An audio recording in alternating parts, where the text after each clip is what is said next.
Before you learned how to survive the world, you knew how to be yourself. You expressed what you felt. You reached for what brought you joy. You cried when something hurt. You spoke before you learned to question whether your truth would be accepted. Then slowly you began to notice. Some parts of you were welcomed. Others were ignored, corrected, punished, or misunderstood. So you adapted. Perhaps you became the strong one because no one came when you needed help. Or you became the quiet one because speaking created conflict.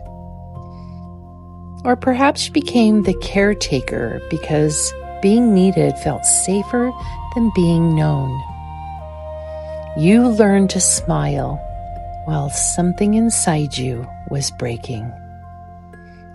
This is how the survival self is formed. Not through weakness, not through intelligence, through the instinct to remain connected, protected, and accepted. The mask was not created to deceive the world. It was created to help you survive it. But something happens when a mask is worn for too long. You begin to forget where it ends and where you begin. You may call exhaustion ambition. You may call silence peace. You may call people-pleasing kindness. You may call emotional distance independence.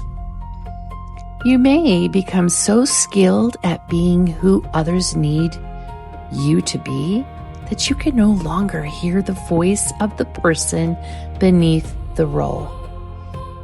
Ask yourself this: who am I when no one needs anything from me?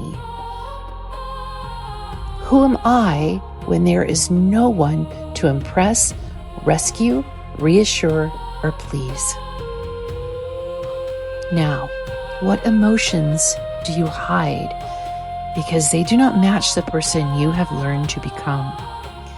And what would happen if you allowed yourself to be seen without performing?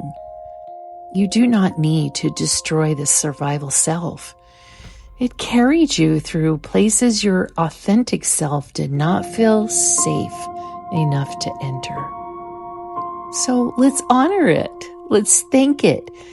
But remember, the protector was never meant to become the ruler. The mask may have helped you survive your past. It does not have to decide your future. Tonight, do not force yourself to remove it. Simply notice when you put it on. Notice how your voice changes. Notice which feelings disappear. Notice which version of you enters the room. Your candle is still burning. The self beneath your mask is still there, waiting not to be created, but to be remembered.